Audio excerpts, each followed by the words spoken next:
Fire crews in West Vancouver have contained a wildfire which had threatened a few homes. Crews blame an offshore breeze for causing the fire in the heavily forested Sunset Lane area to grow rapidly. A few homes were evacuated as a precaution, but residents have since been allowed to go home.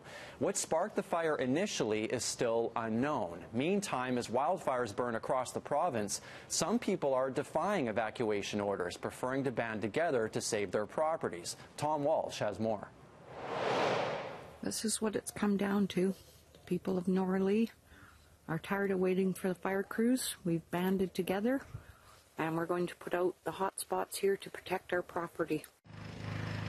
Defying an evacuation order, residents of Burns Lake and BC's interior have refused to leave the area as wildfires burn out of control, opting instead to stay behind and fight.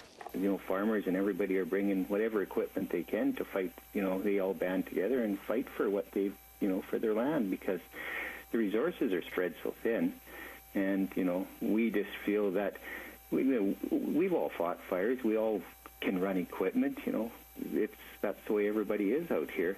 The area of Burns Lake issued an evacuation order almost a week ago, and yet local resident Jim Furr and many of the community have defied it.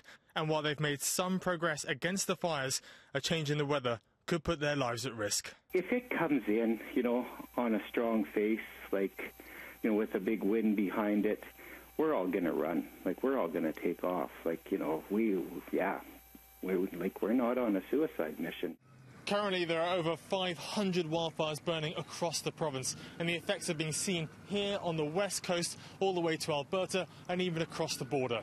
Air quality advisories are in effect, and while many here are hoping for a change in the weather, strong winds could make matters worse for those on the front line. We're really worried.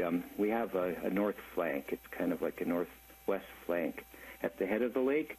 That was creeping closer and closer towards us, and nothing was being done about it. But there is some crews in there and ground crews right now, and the winds have been fairly light, but, and then on Wednesday we're supposed to get 20-kilometer-an-hour winds again, so that could set us back. There's lots of ups and downs is what's happening. So Jim and the residents of Burns Lake say they know the dangers and have made plans to escape if it gets too bad. There's roads. There's a couple different routes out of here. There's a lake. We all have boats. And the lake is huge. So we feel like we're not really putting ourselves in danger. And while Jim says he doesn't want to be seen as some kind of vigilante for defying the order, for him, it's just about protecting his home. If it comes raging in here, with a strong wind, we're all going to evacuate. We're not going to just stay here and get burnt. We're not like that. We believe that we just want to all fight for our land like we do. In Vancouver, Tom Walsh, City News. Another day in Vancouver, another jaw